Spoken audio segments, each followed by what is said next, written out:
everyone. Welcome back to the Earthdawn Survival Guide, a podcast for novices, you, and masters, us. It is Dan and Josh here. Hi. I mean, masters, okay, yeah, I guess. I'm more of like the journeyman now because Josh has schooled me endlessly on this podcast. But today we're going to get to all things quizzical and geographical and locational. And really, that is the preamble for everything we're going to cover today. We are going to answer some questions first. So if you want your questions answered by Josh, mostly by Josh, no one wants to hear my answers at all, please feel free to email us at edsgpodcast@gmail.com. And on today's list of questions, we've got one from Steve, who got a hold of us last time, and says one of the things he loves about Earthdawn, he wrote us a nice long paragraph again. I don't know, not as long as the one we had the other time. No, nothing is that long. It's great. We love to see them, but we want to spend more time answering questions than reading them. Exactly. But I'm going to spend a little bit of time reading this one because he has to set the stage a little bit. One of the things he loves about Earthdawn are all the blank spaces on the map. Other than a handful of major centers and a couple of legends, the ruins of a village, town, or even major city could be just around the corner. Mm-hmm. Those blank spaces will hold the remnants of cities and civilization. The dwarves, now constituting less than 30% of the name-giver population, partly due to the advantage of already residing in largely hidden, fortifiable underground locations. Is there any view, canon or possible future canon, as to what was lost? I don't think there are any plans. Well, I don't think. As of right now, there are not any plans to add anything new beyond what has already been just mentioned. Like we've talked about briefly Landis and the human kingdom, mm-hmm. Troll kingdom of Utrecht. We talked about the Scythian dwarves and so forth. There's not anything right now, at least in Barsaive, to talk about in terms of adding anything new beyond that. I do really like the idea of having open spaces on the map. It does give GMs the ability to drop stuff down that they need for their game without having every square meter of ground mapped out and explained. Yeah, you can make your own little city over there if you want to. Yeah, and to sort of tie into part of my feelings on this is that way back in the early days, before when we just had like the core book and stuff like that, one of my first sort of campaign game settings was I took kind of the flatland valley area between the Throal and Kalkovik Mountains. That's kind of just north of the Serpent River there. It's kind of like a valley area. And where the Kalkovik River comes in and joins the Serpent, I set a little town that I called River Fork and had that as sort of the mm-hmm. base of operations for adventures that I was doing in that area. It was great. A nice little, smaller town or whatever. And then the Serpent River book came out, and I discover that basically at that location is, or not very far from where I had dropped my town, was a massive, mm-hmm. Significant river canyon, the Lalai Gorge, and the cliff city of House Sirtis, which, like, my initial reaction back in the 90s was, oh, man, that's just... I had all this stuff that I'd worked up here, and this book that came out sort of counteracted. I am a little bit more calm about stuff like that now these days. But I can certainly understand why people who want to stay in line with official, like people who like the story of Barsaive, who want to keep things in line with the official material, want to see material out for places that they might want to do stuff in, because they don't want to develop stuff and then have something official, quote unquote, come out later that counteracts it. I can definitely understand and respect that. But by the same token, and this is not the place for it, someday I will need to work up a thing on this. My feelings on continuity and canonicity and things like that are rather elaborate, and I have yet to kind of put them into a form that I am satisfied with. But I generally am of the feeling that every individual Earthdawn game, every campaign happens in very, very close parallel realities. I was going to say the same thing. And so that there's no Like, and even that is like half a step removed from the official material that we put out, that whatever you decide to happen in your Barsaive is fine, and you can kind of make whatever changes you want. But if, you know, that the stuff that we put out should serve as an inspiration rather than a dictation as to what to have in your game. I like it as a guidebook. Yeah. Here's 4 or 5 high points you can go along with, play along with, or run aside of. But after that, you don't have to do any of those. You can go and just hang a left and go off the edge. By the same token, now that I am in my mid 40s rather than in my early 20s, and like don't have the time to do a whole lot of homebrew. I mean, assuming I ran a game, which I don't really right now, but back in my early 20s when I could spend a lot of my free time sort of fleshing out and developing my own adventures and setting and whatnot, I understand now as a mid 40 father of 2 with sort of 2 jobs and all sorts of other stuff going on that I don't have the time to come up with all of this stuff on my own. And so having like, oh, hey, I can grab these NPCs. I can grab this setting location from a book and, you know, go from there. Oh, yeah. It's why for the last 15 years, my daughter's 15, that I've been running nothing but the pre-gen adventures. Yeah. So, yeah, I'm with you there. All right, Steve's next question is, was pre-Scourge Barsaive dominated by orcs, humans, or lowland trolls, or whom? I think that it probably was still dominated by the dwarfs because they were the ones that, like, they were chosen by the Theran Empire to be administrators for the province. I don't think that necessarily that would have happened if the dwarfs weren't already a notable population. There's nothing really in any of the books talking about population balance beforehand. That's just kind of what makes the most sense to me. So, yeah. I think that the dwarfs probably were still the most dominant population even before the Scourge. Although you might have seen more, a little bit more humans or orcs because those areas did kind of suffer during the Orichalcum Wars and stuff like that. So yeah, I could say maybe some elves before the Scourge didn't close ranks into the Bloodwood maybe as much, so maybe they were out a little bit more in force, but not too much. So yeah, that's a possibility as well. There were certainly probably more Obsidian walking around, but so that's just me. Got like 1 or 2 questions left. So, which culture has lost the most and may have most to gain from rediscovery? I would say that it's probably a tie between the orcs are probably a little bit ahead of the game now with the refounding of Carafod and their efforts to like rebuild and rediscover stuff in that area. The humans of Landis probably lost quite a bit. But I would say probably the culture that has lost the most would be the trolls of Utrecht. Just because, and that's partly because there is so little that we know about them. I mean, we know a little bit more about Landis only because of how its history relates to Carafod. But those two probably lost the most and would therefore sort of have the most to gain from rediscovery. One of the interesting things about Earthdawn is the lack of monoculture to a certain extent that you see is that, especially when you talk about the humans, the humans info from the old Denizens of Earthdawn book, or Name Givers of Barsaive, depending on which edition you're reading it, had like different cultural subgroups for humans. Like you have the Galeb Klek and the Vorst and the Dingani, and it was very clear that there were some like distinct human cultures, setting aside Landis and what it might have been like.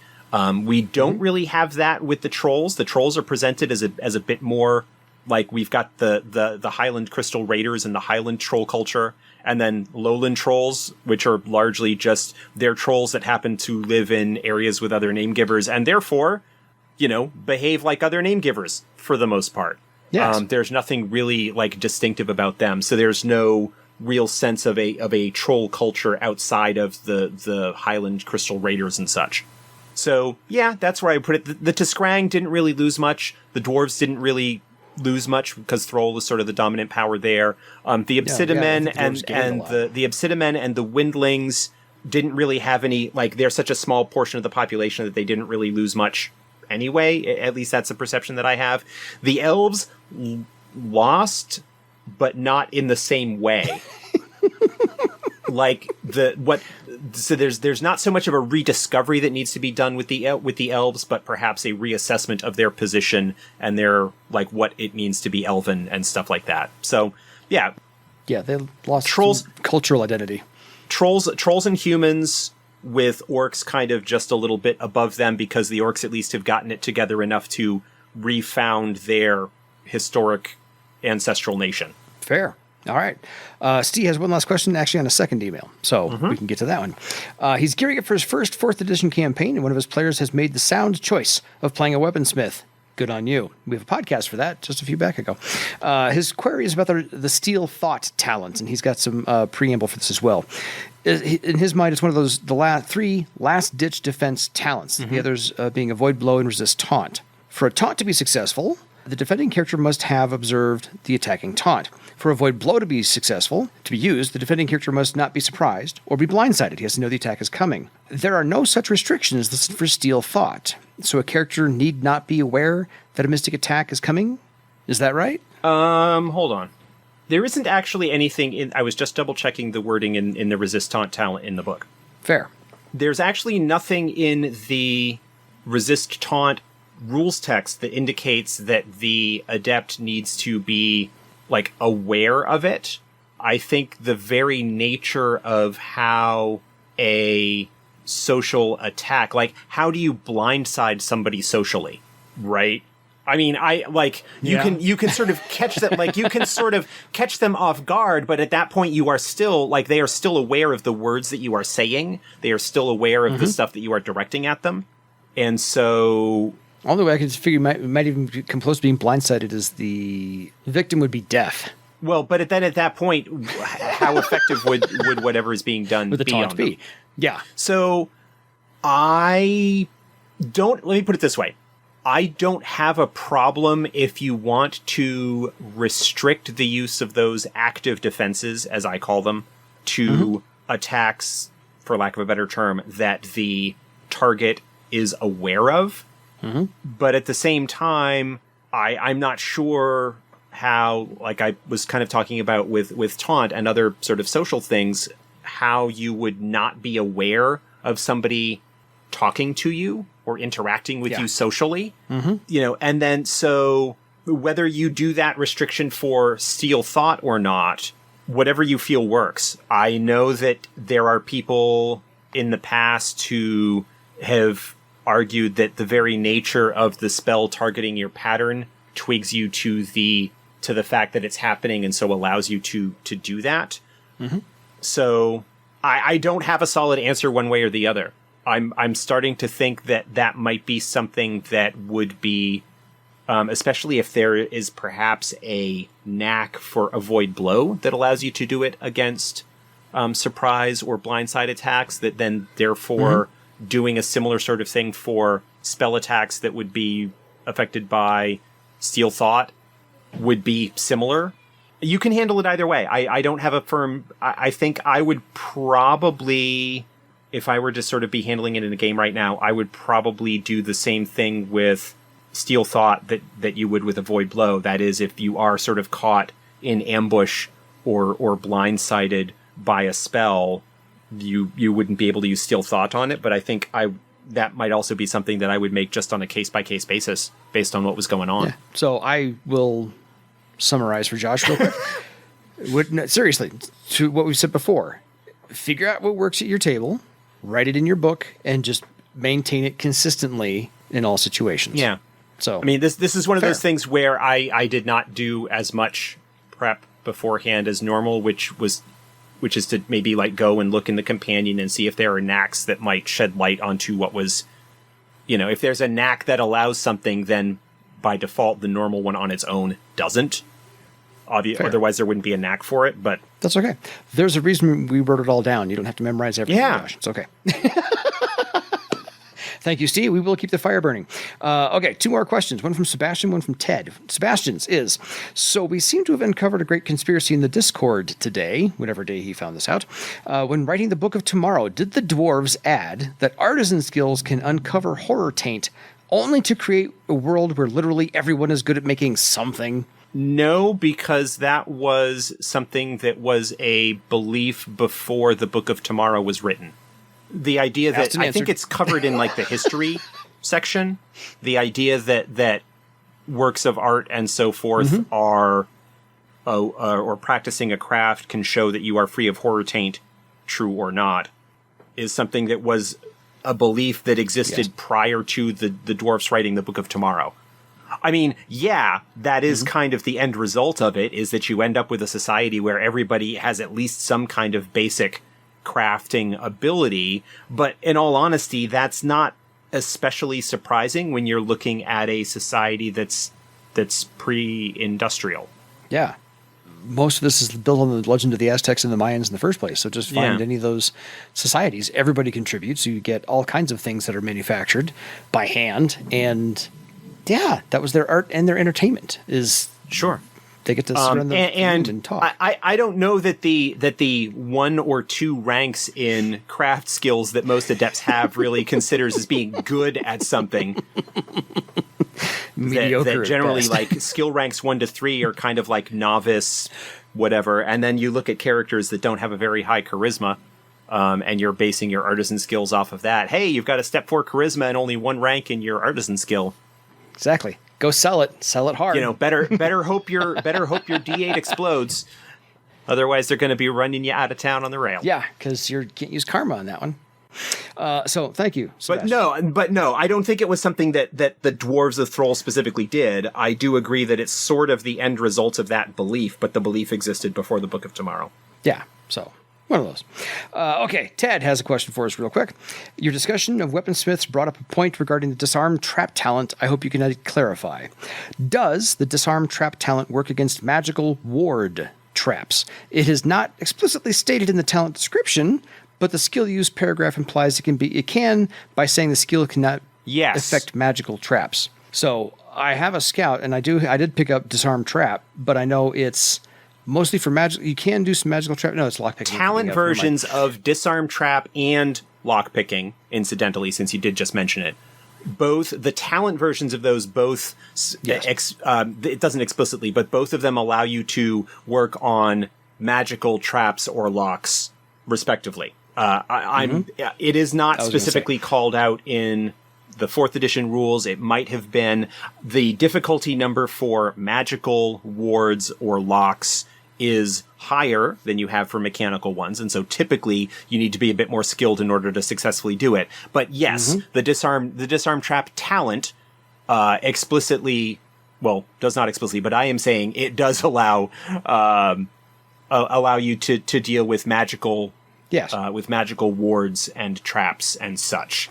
Again, the difficulty is typically higher. Yeah, and there's a built-in limit as well. You can only attempt to disarm or attempt to lockpick a certain number of times equal to your rank in that talent. Then you can't do it again on that specific lock until you. Yeah, that's for lockpicking. That's not the case with disarm. That's not the case with disarm trap. Sorry. Yeah, I mean, allowing that as a limit on disarm trap is probably fine. I don't think there's any problem with that, but I don't think that's ever something that was in any previous iteration of the rules. Fair. All right. Yes. That wraps up our emails. So because we just had that Weaponsmith episode was a big hit for, a couple of episodes ago. So people were like, "Oh, hey, I have a question." Exactly. So hopefully with the episode that went up about threads, because that just went up this morning as we are recording this. Hopefully we will see emails trickling in here over the course of the next week or so that we can actually have questions to answer about those. Exactly. No one's listening at all. I'm kidding. But by all means, let's redo the email one more time.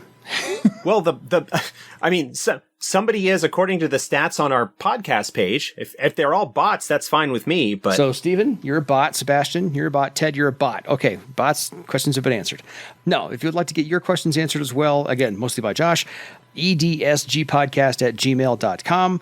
Otherwise, we will now transition over to something geographical, and we get to talk about the kingdom itself of Throal. We covered Bartertown a while ago, and this is our second in our 2-part series so far, talking about the kingdom of Throal itself and all of the lovely caverns, the library, and all the trading, everything. So just there's a lot to it. Where do you want to start? Because it's just, well, actually, I think we start at the Grand Bazaar, because if we're going to go from Bartertown to Throal, you have to go through the Grand Bazaar. Let's start even slightly ahead of that with the gates themselves. Yes. So first off, actually, before we get into that, if you don't already have it, go ahead and get the PDF of Throal the Dwarf Kingdom from first edition, or the third edition Nations of Barsaive Volume 1, which includes both Throal and the Serpent River. Because it contains a whole lot of phenomenal information and is a fantastic source book. And one of the better maps you're ever going to find of Throal itself. The cover of the first edition book has a phenomenal painting of the gates of Throal sort of looming over Bartertown. The gates of Throal themselves being a mile across. Like, the kind of scale that we are talking about here with these things is just like... this is not some like mall entrance. This is a huge, massive feat of engineering with it. There are actually, I think, 3 gates, and it's a mile across, like all 3, but still, they have massive doors that require multiple strong beasts of burden to open or close. If I seem to recall, even during the siege of Throal, the First Theron War, they didn't actually ever... Once they opened the gates at the end of the Scourge, they have not been closed since, even during the siege. Yeah, so they're huge. And I have that picture because I had it out of a magazine. There was a poster, there was a poster, like, advertisement poster thing for it that was released as well. So there's a poster-size version of that.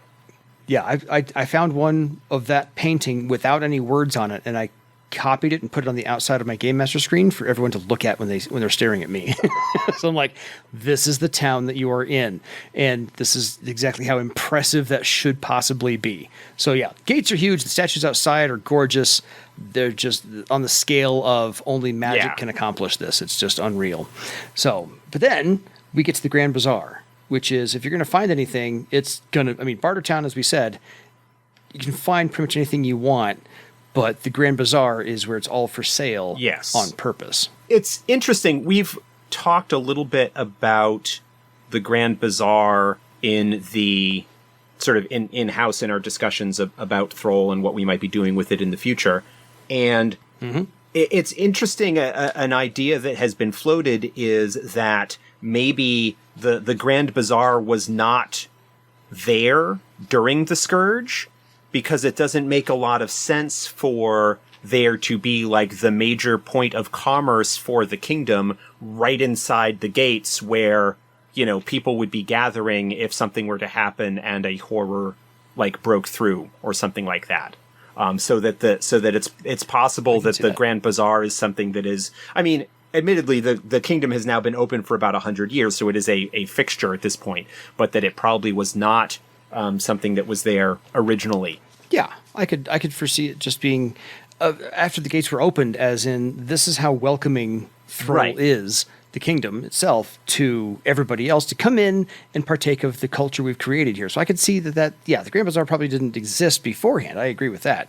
But afterwards, let's welcome everybody in. Well, and also not necessarily make everybody, hike through however many miles of tunnels and whatnot to get to, like, all of these merchants and stuff from outside to come and do business with us. Let's not make them, because we're still, especially in the early days after the Scourge, we're still not necessarily entirely trusting of strangers. Yes. So let's have a place where they don't need to really enter the kingdom too much in order for us to do business with them. Mm-hmm. So, from a like societal development standpoint, that makes a lot of sense. But all that aside, this is our yard sale. Don't come into my house and claim things as an estate sale. That's not how this is going to work. The Grand Bazaar has everything. And if they don't have it there, somebody will know how you can get it, and probably relatively easily. Like, the only thing that's probably difficult to find there is thread items and stuff. And even that, there are probably specialist merchants who will deal with them somewhat. Yeah, I accidentally, as a game master, let one of my players because they impromptu surprised me with, hey, we're going to hold an auction here in the Grand Bazaar and auction off the thread item. And I was like, oh, this is not going the way I want it to go. So, yeah, that happened. Don't let that happen. Do not let that happen to you. We will have to pencil in a discussion of the sale and purchase of thread items at some point. Absolutely. But yeah, there's like the Grand Bazaar. It is a massive cavern. Again, like if the gates themselves are a mile across, the Grand Bazaar is the Mall of America on steroids. Yeah, this is the height of this cavern is about 1,000 feet. Because if you just take the 3 openings divided by, so it's roughly 1,000 feet tall. So that is vast, it is open, it is airy, and it lets in all the sunlight it possibly can, especially the afternoon and setting sun because it faces western, southwest. But after that, so you get to the Grand Bazaar, and if there's not food or items or stuff you want to buy, then you have to go into the Undermountain itself, and that's just a phrase I don't want to use too much. But there are 9 halls to choose from. I'm not going to go down the list of them because they're just all named for certain things. But there are 9 halls to go down, and then after that, you start wandering into the mountain itself. And so this is not quite spelunking. Well, yeah, because these are they are tunnels. There is no. I think when we kind of discussed them we might have just, if we mentioned them in the past, that we're talking more along the lines of Moria than we are like, coal mine kind of thing, where the halls of Throal are wide, the ceilings are not super high, but reasonably high, and decorated quite frequently with mosaics and things like that. And a lot of light courses. Our candles that where the wax is formulated to burn at a particular rate and marked off like at each hour, so that you can tell how long has passed since that candle was lit. And those are there as well. Sort of open, again, like thinking sort of like a sort of a apartment complex maybe kind of feel to it, but with larger, more open, as open as anything is underground, but with sort of higher ceilings and wider, because obviously, you had an entire nation effectively that was within these halls and the thousands of people that lived within them. 50,000. Yeah. And just for some flavor real quick, because I'm not going to read from the book directly because you can go buy your own book, but the halls themselves are about 3 people abreast wide, so a good 9-10 feet wide, and the ceilings are sometimes between 15 and 30 feet, depending on how they were excavated. The hour candles, I just saw a fantastic example of something like that in the movie Mary, Queen of Scots, where they have nails driven into the side of the candle, and as the candle burns, the nails fall out and hit a tin cup on the bottom.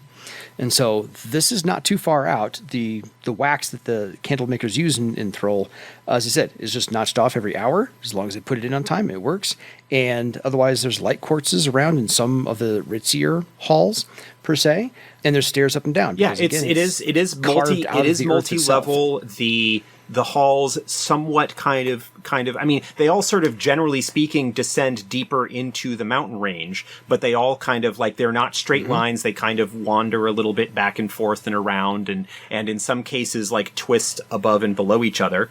And there are cross passages as well, running, between halls and so forth, so that you don't necessarily need to go all the way back up to the bazaar or all the way down into the inner kingdom, in order to get to another place. But it can very definitely be a confusing and difficult to navigate because, again, if you're looking at a place that was in part built as a defense from the horrors, and so you don't necessarily want it to be easily navigated, so that you don't necessarily have street signs, that the landmarks, that directions are often given in how long it is from, how long a walk it is from the bazaar, and the cross passages, which will be and you take the cross passage next to the mosaic with the red to Scrang riverboat that has You'll get a lot. People from the Northeast, where I'm from, will probably be very familiar with the idea of the directions being given. And oh yeah, you take a left at the road where the barn used to be. You know, sort of navigating by landmarks as opposed to like the barn is. A properly sort of gridded out street system. Yes, and like anybody who may perhaps have driven in Boston, where many of the streets were kind of after the cow paths, there was not so much civil engineering planning involved as it was what Bessie decided to do on a particular day. Exactly. But basically making it sort of difficult for strangers, for people not familiar with it, to navigate the halls, to make it more difficult for them for an invading force of undead or horror constructs or whatever to basically just sweep through and slaughter everybody. Yes. And then if you go further on back, this is where... Yeah, but before we even get to that, and this is discussed in the sort of setting chapter of the GM's guide, there are sort of 3 like levels of classes for like social classes of the halls. That the stretch of the halls closest to the Grand Bazaar, closest to the entrance to the care, is the sort of lower class, what's called, like, I believe the Wedshel. I don't have it right in front of me. The Dahnat. The Dahnat, okay, yes, the Dahnat is the lowest class, and of course those were the lowest class because when it was a care, it was closest to the entrance and most likely the people that would be killed first if the horrors broke through. So steerage from the Titanic. Yeah, or yet another case of the poor suffering as a result of social whatever. Yes. Then you get and there's not a lot of it. In present day Throal, a lot of that area is no longer populated by dwarfs, so much as it is new arrivals in Throal that have not gone into one of the inner cities. So orcs, humans, any sort of immigrants, for lack of a better term, to the kingdom, who don't necessarily have the financial wherewithal. You'll have lower class dwarfs in there as well, but there is sort of a general feeling among the upper class, the nobles, the noble families, that the Dahnat is kind of a problem that needs dealing with. And then you get into the bulk of the halls are the Wedshel, which is sort of the middle class suburbs where most of the dwarfs, your common dwarfs live, the tradesmen and the merchants and the things like that largely make their living in the kingdom and so forth. And that's the bulk of it. Probably, I would say a good like 75, maybe to 80% of the halls are made up of that. And generally speaking, a very large middle class. Yeah, the overall like quality of those, probably like when you're closer to the Dahnat, when you're closer to the entrance, those are probably a little bit lower class than you would have as you get deeper in.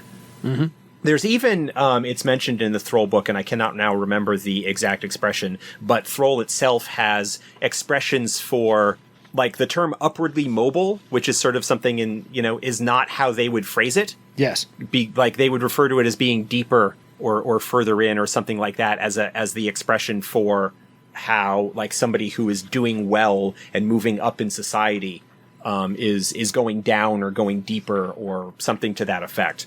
Like just like little nice touches of how slang. The way that it, slang and nice touches about the way that a society is organized and the way that their environment shapes their culture and language.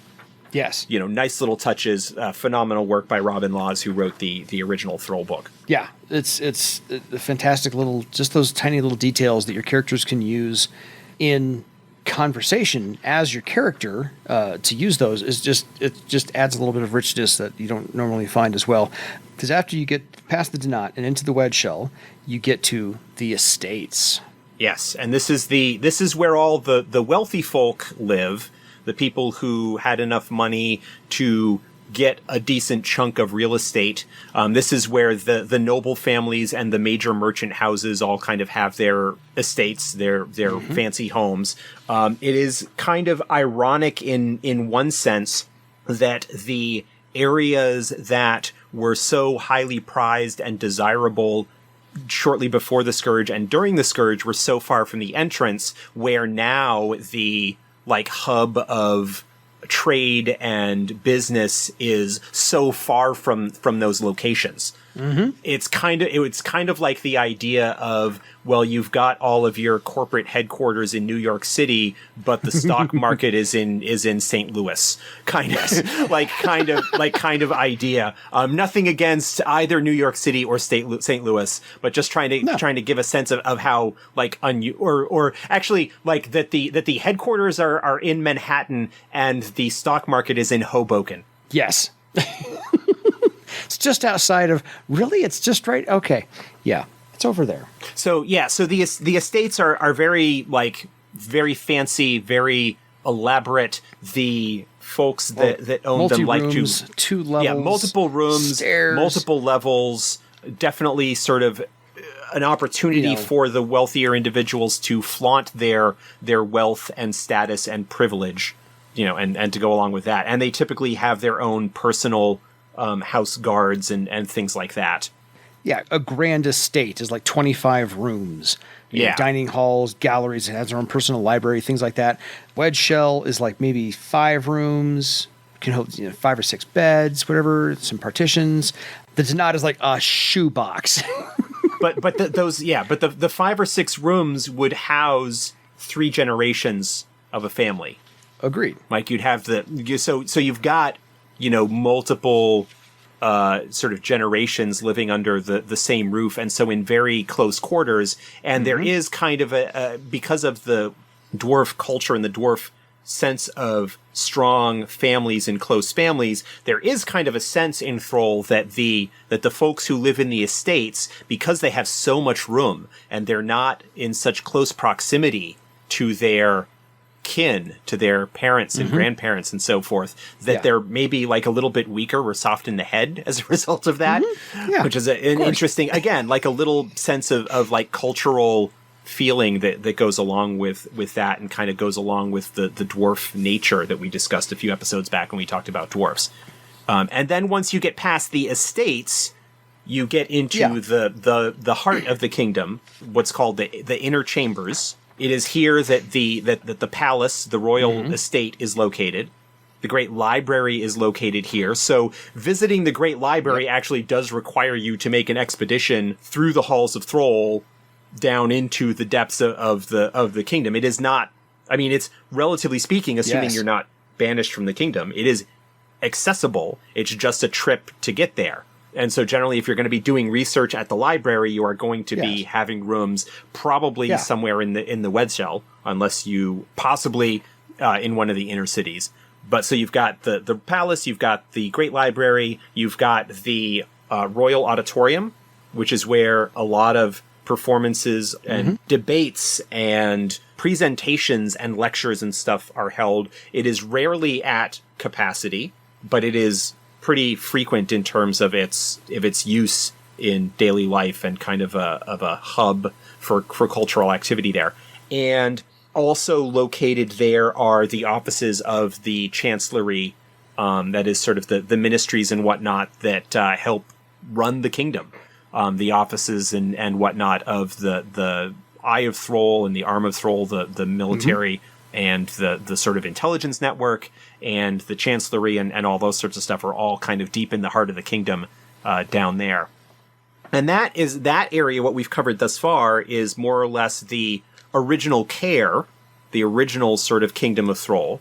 And since the end of the Scourge, and since the kingdom has been opened, and since Varulus III kind of declared that anybody who wanted to move and make the kingdom their home was welcome to do so, they have excavated more tunnels and caverns and have built the inner cities, each of which is together definitely rival the population of the overall kingdom, and each of which is kind of... Yes, because there's 9 cities inside the kingdom inside the mountain. Yeah, I mean, each of which are like further deep inside at various sort of depths or altitudes of the mountains, but deep inside. And these are large caverns that are capable of housing thousands of people and have a very sort of regimented structure in terms of how they were laid out. And you've got the sort of a baronial estate for the administrator of the city in the center, and a plaza around it, and then kind of the neighborhoods going out from there, and then tunnels leading to other cities and things like that. Because they're each shaped like a pie. Yeah. It's kind of cut into wedges. Yep. So usually like 8 or 9 wedges. And then there will be access stairways and tunnels and arches. Actually, if you read The Longing Ring, the first novel, that this was actually set during the time where some of the construction was being worked on, that there are like sort of arches and stuff that are up above the city and can sort of serve as a vantage point to look down on them. So these are fairly sizable areas. And each of them has their own leader and their own little flavor, but are much more heavily populated by orcs and humans and non-dwarfs. Although, again, many of the dwarfs who might have been originally in the Dahnat and were not able to, say, secure homes in the Wedshel have moved on, if they're staying in Throal, to some of the inner cities to do that there. At that point, you are deep underground, quite a ways away from the surface.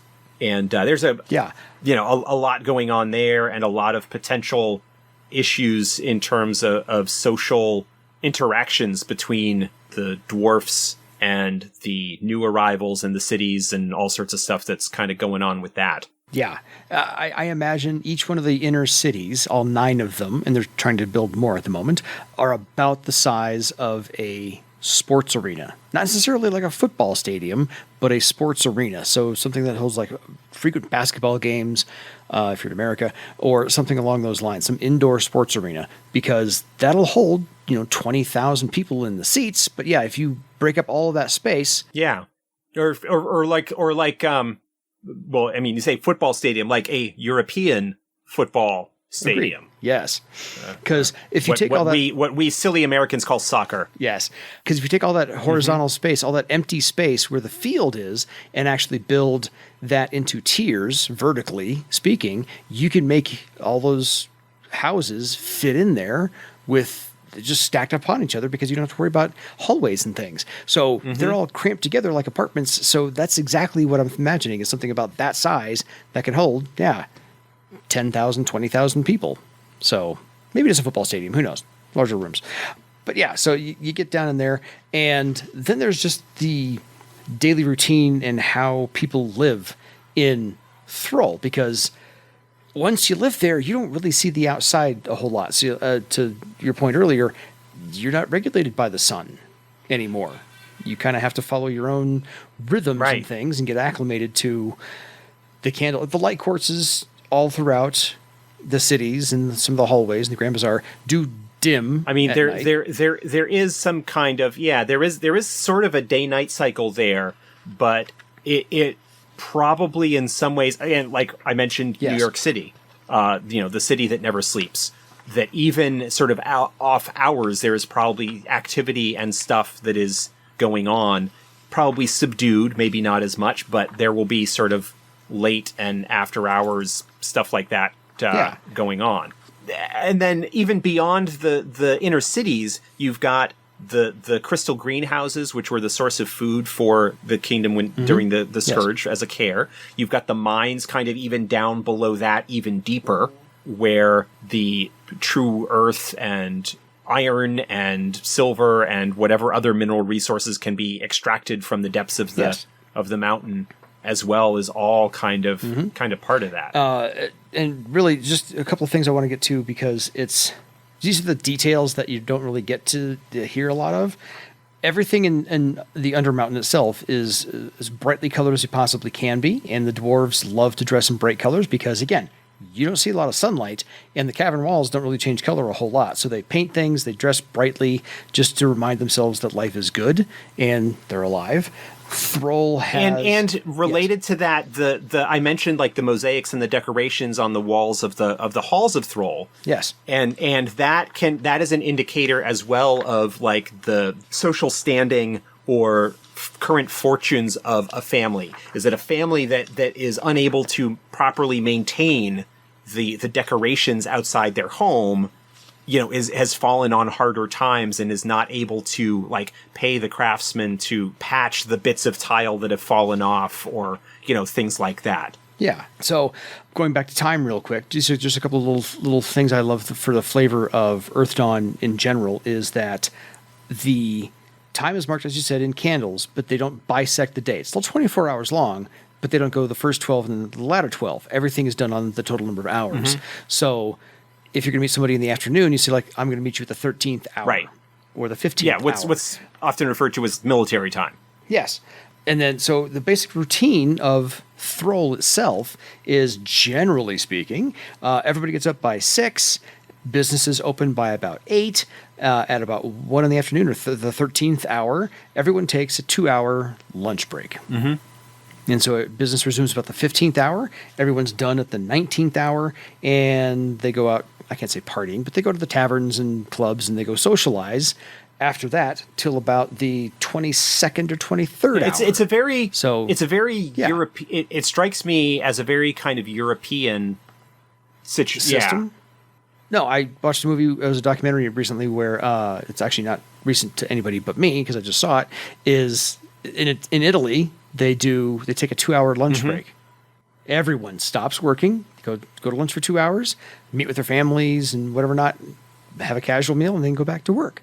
And that's pretty much it. So something along those lines. I agree with you. It's very European. I like that about this as well. And then it's not, here's the delicate matter. You live underground. It's not necessarily well ventilated, and your aromas of people baking and living together in those confined spaces. Throlic people only tend to bathe about once a week. So they buy a lot of perfume to cover it's a very up, pungent money it's a very pungent area. I think is perhaps the word that you were looking for. And one of the most important Throlic society is heavily dominated by the trade guilds.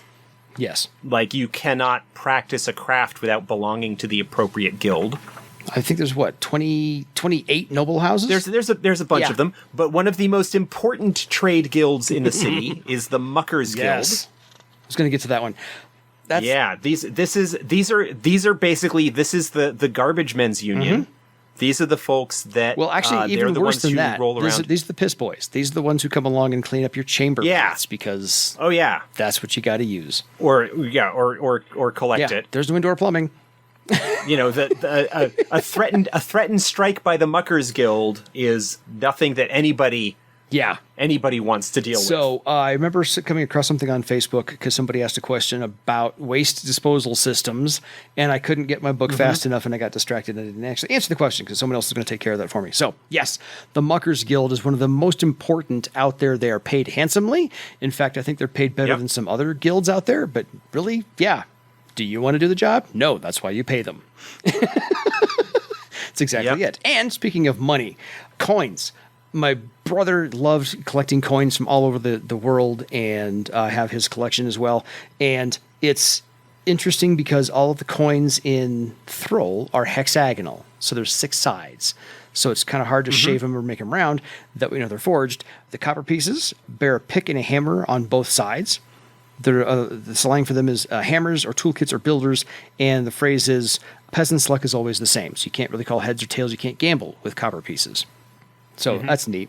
Silver pieces. The one side is the face of the heroic portrait of the founder Tav Corlsed, and the other side is the image of the Council Compact.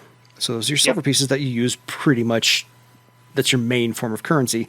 The gold pieces, which are rarely used, on their face is the image of the legendary merchant king Braza, surveying the Throlic Mountains, and on the backside is the slave throwing off his shackles, surrounded by a halo of light. So I just, those little details right there, if you have a 3D printer, you could probably make some of those up and go to town and paint them properly. And you'd have those in a bag for your players to go. I love props in my games. Don't judge me. I don't judge you at all. Props are awesome. Not you, the listeners. But yeah, so that's, so. Nobody listening out there should be judging you either. Props are exactly. great. I love props in any way, shape, manner, and form. So that's generally the overview of Throal. It is deep, it is cavernous, it is varied with the population and the styles of life you can come across, the style of living you can come across. The Grand Bazaar is, of course, right there at the opening, telling you where and what everything is. We've told you about the coins, how the kind of daily routine goes, the money, and the aromas you might encounter as well. And just so you know, the Muckers Guild actually takes all of that waste and pours it down deep, unused mine shafts. Just so you know. Just to finish that thought is, well, what do they do with it afterwards? That's what they do with it. So well, and they actually they make compost out of it, and it's used in the greenhouses. Yes. Why would you not recycle? By all means, you should compost. So like I mentioned, if you can get the actual Throal source book. Yes. While the information in it is not quite up to date with the current 4th edition timeline, the book is phenomenal and includes so much more information than we were even able to get into here. Like entire chapters on culture and the different how passion worship is handled in the city, and like some notable philosophers and different ideas and philosophies that are being like discussed, and the lead figures of them there. Mm-hmm. Even with sort of the timeline advancement, a lot of the information in there is still incredibly useful. Yeah, 95% is on target still. Yeah.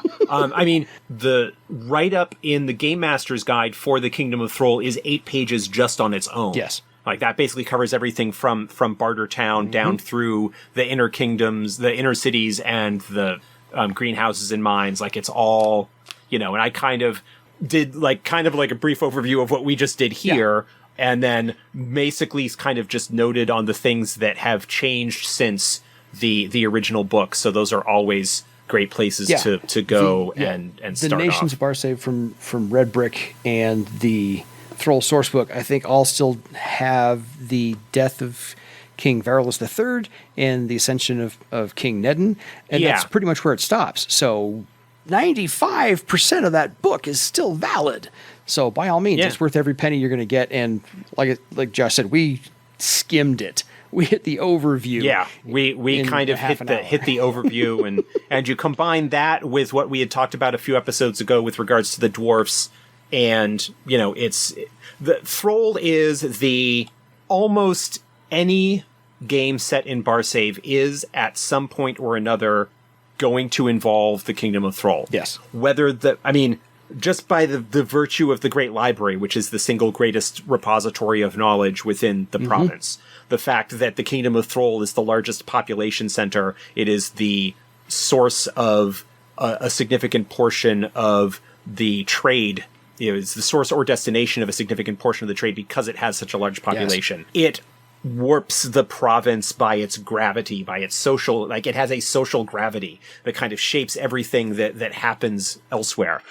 Even if, and it's a friendly city. It is, relatively speaking, like it is a good place. It is even if, you can run entire campaigns based in Throal and the inner cities and never have to leave the underground areas. No. It is certainly possible to do that if you're willing to do the work and want a more urban style social game. There's absolutely the place you can do it. And even then, you can get into some of the mines, some of the older, no longer inhabited sections, what are referred to as Braza's Kingdom, which was the kingdom that was sort of before Throal, and all of the tunnels and so forth that were just kind of like sealed off and left alone that have since become inhabited by who knows what. You've got all of the towns and villages and so forth that have sprung up on the surface of the Throal Mountains in the wake of the Scourge opening and going up, and the resource rush that kind of, there is so much you can do. Politics.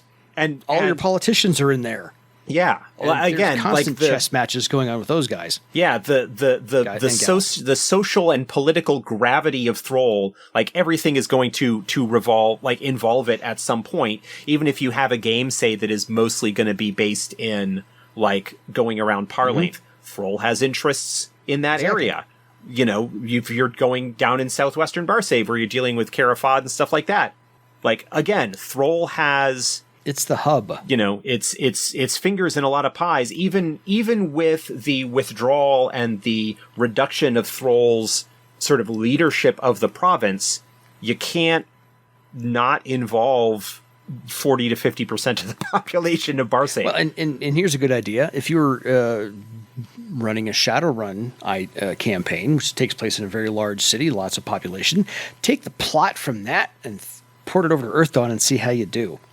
Yeah. We always recommend beg, borrow, and steal. So that's exactly what to do, is to find anything that's based in a large city, as far as a campaign's concerned, put it in Throal, change some names, find this political maneuver, find that political maneuver, and go to town. Because it's the same.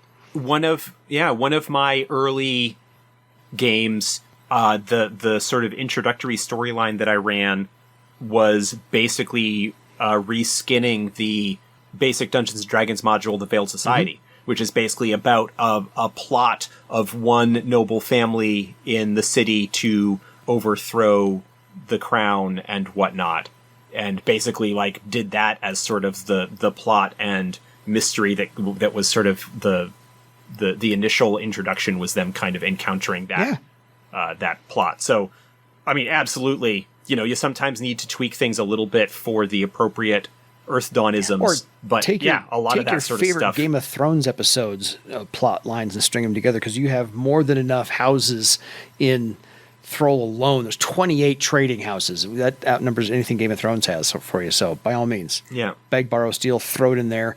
Yeah, if you like a nice, densely packed, populated area to game in, that's your place to do it. And I think, if I'm recalling correctly, both the original first edition version and the Red Brick third edition version both have a notable section of, hey, here are different ways that you can use Throal in your campaign. Oh, you turn the page, there's an adventure hook. There's at least a dozen in there. Well, but I mean, there's also like a dedicated section of, okay, do you want it to be the base of operations? Do you want it to just be a place that they occasionally visit?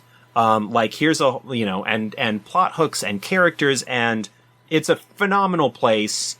Again, like the specialness of the largest population center and the political and in some way sort of cultural hub of Barsaive being a dwarven kingdom, as opposed to the traditional fantasy role-playing thing where you often see that the dominant city is largely human, is a nice little change from things. Absolutely. And we can't gush enough about the setting of Earthdawn, A, and B, of Throal itself, just because it is a fantastic setting. And literally, I think it is the source book. There is only... For other city source books that are coming out. Shameless plug, Travar, and the new Iopos book coming out sometime. So yes, Throal, the source book, kind of set the map. I mean, it sort of did.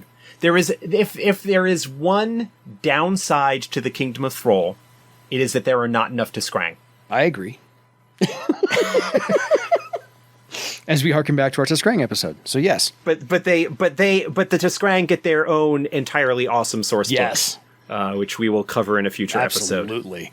Once I go back and reread it again for the second time. So I don't remember now offhand whether there was a short run podcast called Live from Barsaive that I appeared on as a guest in one episode. I remember them, but it was largely focused on like looking at like kind of covering the different geographical areas, and I do not remember now offhand whether they covered Throal as one of the areas that they focused on. I know they did a Serpent River. I know they did a par-length stretch. Yeah. I am halfway through listening to those episodes. Thank you, both. Lava Monkey Games people. And I don't recall if they got... Chad and his wife, whose name now escapes me. I apologize. I'm sorry. But yeah, I don't remember if they got to there or not, because I've only got halfway through. But I did. They did not. Okay. I just pulled up their episode list. They did the Twilight Peaks. Yes. They did the Serpent River. They did Par-Length. Like those were their things. Fair. But along interspersed with some other stuff in there. Gotcha. So. Fair enough. No, good job, all of you. Loved your podcast. So that pretty much wraps up this one here. We are not going to get to our third topic tonight because we're already pushing an hour 5. So yeah, we will pass on that for, I can't even say next time, because we've already got next episode planned out as well. But I'll tell you what, how's this? We will be getting to patterns pretty soon. So if you have any questions. Yeah, well, we did discuss threads in the previous episode and talked a little bit about patterns sort of in relation to that. And so, yes, if you have any questions or commentary or anything along threads and patterns, then please send us an email. Yes. edsgpodcast@gmail.com. And we will try and incorporate that into sort of broader discussion of those things. Answer those. Because it is a phenomenally rich topic that I enjoy talking about, but it's somewhat awkward to talk about it in a vacuum without just kind of going through the book. Having specific examples or questions or problems that people have, I find it's a lot easier to use that as a starting point for explanation discussion. Because whatever question you have, I guarantee you 10 other people have asked the exact same question either in the past or to themselves go, I don't want an answer to that. So by all means, please drop us a line. Anything you want to know about patterns, not the Rod Serling play from the 1960s, patterns. Oh, there's a deep cut. I'm a Rod Serling fan. Yeah, very deep cut. So by all means, let us know at the email address. Otherwise, folks, Josh, final thoughts? Throal? Don't ignore it. Yes, you have to incorporate it at least have any. somewhere. You have to incorporate it at least at some time. It is wonderfully deep, and that is sort of a double meaning. Entendre? Yes. Them's the jokes, folks. So, other than that, it is time for you to go make your own legend in Throal. Good night, everybody.